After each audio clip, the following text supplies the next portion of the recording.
নারী শরদিন্দু কর্মকার। মানুষ কেন বলে মোদের নারীর নিজস্ব নাই কিছু?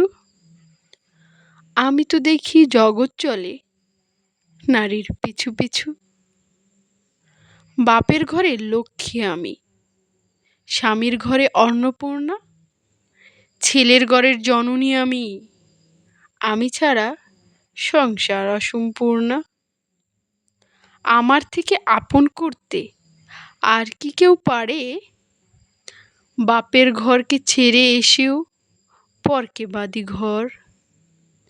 গোত্র থেকে গোত্রান্তর যদিও আমি হই, তবুও যেন জননীর রূপে সকল দুঃখ সই। ভারত মাতা সেও নারী, নারী জগদ্ধাত্রী। নারী হলেও জগতের সবার জন্মধাত্রী। পুরুষতান্ত্রিক সমাজ তাই পুরুষকে বড় করে।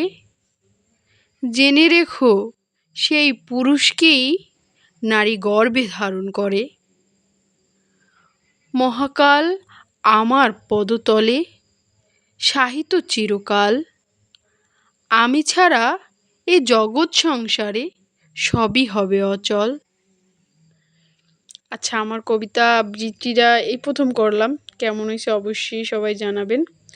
আর এই ফুলগুলো আমার গাছের ফুল ছিল এবছরে, এবছর না সরি গত বছরে। কেমন হয়েছে অবশ্যই জানাবেন। আর আমার কবিতা আবৃত্তিতে যদি কোনো ভুল ত্রুটি হয়ে থাকে আমাকে ক্ষমা দৃষ্টিতে দেখবেন।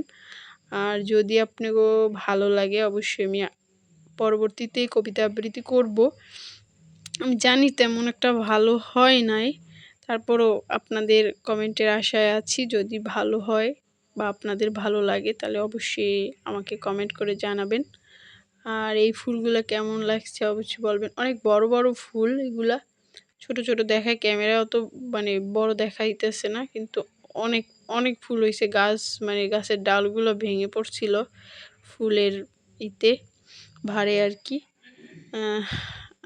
দোয়া করবেন আমার জন্য, আমার পরিবারের জন্য, সবার জন্য দোয়া করি। সবাই ভালো থাকেন, সুস্থ থাকেন। আর অবশ্যই আমার আইডির পাশে থাকবেন। আপনাদের ভালোবাসায় সামনে আগাইয়ে যাইতে পারবো ইনশাআল্লাহ।